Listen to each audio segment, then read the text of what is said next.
Hello students, आज मैं आपको हिंदी की मात्राएं सिखा रही हूँ। और हिंदी की मात्रा आपको, हम तो बचपन से हिंदी पढ़ रहे हैं तो हमें तो पता है, पता तो ज़रूर है। लेकिन जब एग्ज़ाम में लिखते हो सब कुछ लिख के आते हो लेकिन मार्क्स पूरे नहीं आते।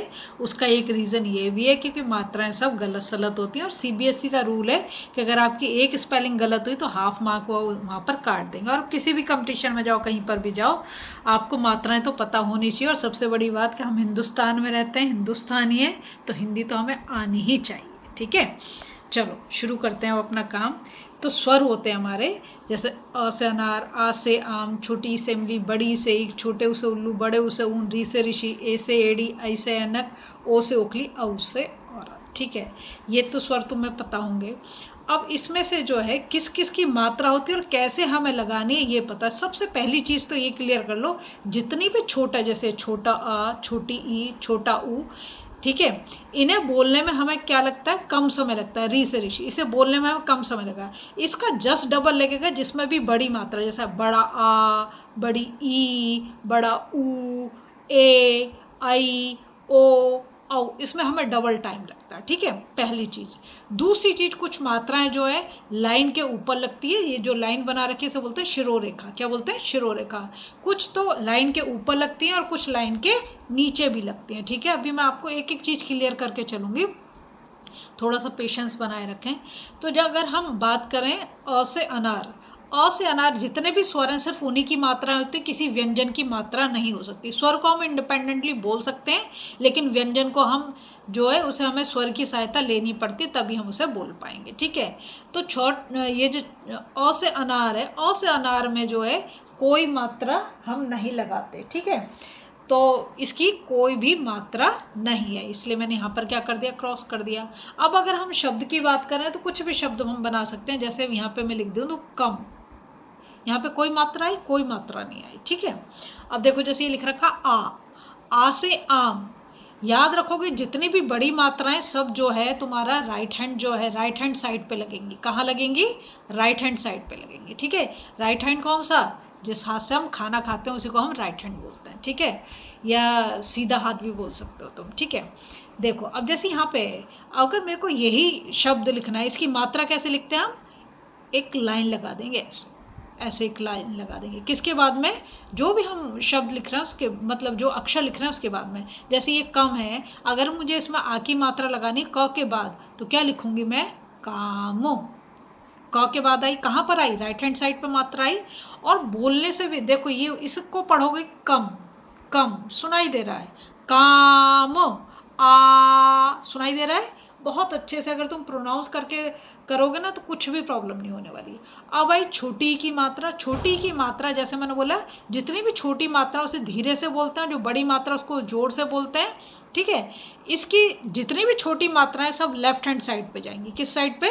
लेफ्ट हैंड साइड पे। इसकी मात्रा हम ऐसे लगाते हैं। ठीक है, अब मेरे को लिखना है इससे, तो जैसे मैं लिखूं कवि, क वी, वहाँ पे छोटी की मात्रा किस साइड पे आई? लेफ्ट हैंड साइड पे आई। ठीक है, एक एक चीज़ बहुत क्लियर हो जाएगी और फिर कभी गलती नहीं करोगे। और जब भी लिखो हमेशा बोल के लिखो, अगर मुंह बंद करके लिखोगे तो समझ नहीं आएगी, खुद अपने आप डिफरेंस कर पाओगे। ठीक है, बड़ी की मात्रा, जैसा कि मैंने बोला कि बड़ी जितनी भी मात्राएं सब राइट हैंड साइड पे जाती हैं, तो ये राइट हैंड साइड से आ गई ऐसे। ठीक है, अब इसको मुझे लिखना है, तो जैसे मैं लिखूँ खीर, खीर, आवाज़ खिंचती है जितनी भी बड़ी मात्राएं। ठीक है, अब देखो छोटे ऊ की मात्रा, जैसे कि मैंने बोला जितनी भी छोटी मात्राएं किस साइड पे जाएंगी? लेफ्ट हैंड साइड पे जाएंगी। तो ये जो है लाइन शिरो रेखा के नीचे जाती है, ऊपर नहीं जाती। जैसे बड़ी की मात्रा ऊपर जा रही है, ये छोटी की मात्रा ये भी ऊपर जा रही है, ये लेकिन नीचे जाएगी। और किस साइड जाएगी? लेफ्ट हैंड साइड जाएगी।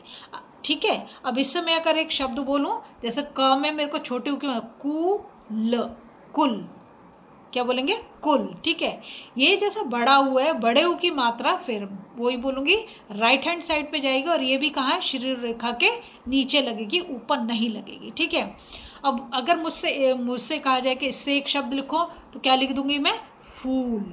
क्या लिखूंगी? फूल। फ पे बड़े को, देखो ये राइट हैंड साइड पे गई। जितनी भी छोटी मात्राएं वो कहाँ है? लेफ्ट हैंड साइड पे। जितनी भी बड़ी मात्राएं वो राइट हैंड साइड की तरफ लिखी जाएंगी। अब आता है री से ऋषि। री से ऋषि को हम जो है इसको भी हम शिरोरेखा के नीचे ही लगाते हैं, छोटा सा सी की तरह लगा देंगे, ठीक है। जैसे अब मुझे इस पे लगाना है तो मैं यहाँ पे लिखूंगी क्री, ये री क्री पा, ठीक है, कृपा। ये जो लगाई मैंने मात्रा, ये क्या है, छोटी, सॉरी री से ऋषि की मात्रा है, ठीक। अब आ जाओ आप आगे, ये है ए से एड़ी, ठीक है, ए, ये जो है ए की मात्रा जब हम लगाएंगे शुरू रेखा के ऊपर लगेगी, ठीक है, शुरू रेखा के ऊपर लगेगी, ठीक है। अब मुझे इससे एक शब्द लिखना है तो मैं लिखूंगी सेब, क्या लिखूंगी, सेब, ठीक है।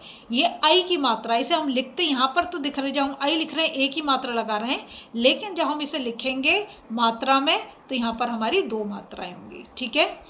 इससे अगर मुझे एक शब्द बनाना है तो जैसे मैं लिख दूँ है लिखते हो ना सेंटेंस के लास्ट में, है या हैं लिखते हो, ठीक है, तो ऐसे इस पे दो मात्रा लग जाएंगी। ओ की मात्रा की बात करें, ये भी शुरू रेखा के ऊपर है सारी मात्राएं, तो ओ की मात्रा बिल्कुल बस अ को हटा दो तो ये जो है यही मात्रा ओ की मात्रा है, ठीक है। जैसे कि अगर मुझे लिखना हो तो मैं लिखूँ शोर, शोर शुरू रेखा के ऊपर ही आएगी, ठीक है। अब औ की मात्रा बिल्कुल ऐसी, अगर इससे अ हटा दो तो ये जो दो मात्राएं लाइन के ऊपर शुरू रेखा के ऊपर वही औ की मात्रा है। इसे कैसे लिखेंगे, जैसे लिखें कौन, कौन, ठीक है। जब तुम बोलोगे शब्द को तो तुम्हें खुद क्लियर, ये ओ है ये औ है, ये शोर ये कौन, दोनों में डिफरेंस बहुत क्लियरली तुम्हें समझ में आएगा। अच्छा, दो होते हैं हमारे अयोग व, अयोग व जो होते हैं ये अंक की मात्रा है, ये विसर्ग है, इसको हम बोलते हैं क्या, विसर्ग। और इस वाले को हम क्या बोलते हैं, ये ज़्यादातर वैसे संस्कृत में होता है पर हिंदी में बहुत कम यूज़ होता है, और इसको हम बोलते हैं अनुस्वार, क्या बोलते हैं, अनुस्वार, ठीक है। जैसे देखो यहाँ पे मैं लिखूँ पतंग, ये अंक की मात्रा मैंने लगाई पतंग, ठीक है। इसमें अगर मेरे को लिखना है तो इसमें लिखूँ तय है की तरफ प्रोनाउंस करते हैं, इसको कैसे करते हैं, ह की तरफ प्रोनाउंस करेंगे, ठीक है। इसमें जो है ना, इसको हम कई बार क्या करते हैं, जो पंचम वर्ण अगर आपने सुना, नहीं सुना तो इससे पहली वाली जो मेरी वीडियो है उसमें जाके देखो तो आपको पता चलेगा, ठीक है। वैसे मैं अभी आपको यहाँ पर भी दिखा सकती हूँ, ये रहा पंचम वर्ण, ये रहा, ठीक है। इनकी जगह पे जो है ना हम ये अंक की मात्रा को लगा देते हैं, ठीक है। अब देखो कैसे, जैसे मुझे लिखना है सुंदर, क्या लिखना है, सुंदर, तो ये जो अंक की मात्रा है इसकी जगह मैं ऐसे भी लिखती हूँ सुंदर, क्या लगाया, आधा ना लगाया, ठीक है, क्या लगाया, आधा ना लगाया इसकी जगह, ठीक है। और मतलब ऐसे बहुत सारे आपको मिलेंगे जिसमें कि आप इसको यूज़ करते हो, अनुस्वार बोलते हैं इसे, ठीक है। तो अगर आपको वीडियो पसंद आ रही है प्लीज़ लाइक शेयर सब्सक्राइब कर दें, फॉलो जरूर कर दें, ऐसी वीडियो में और भी लेके आऊँगी आपके लिए।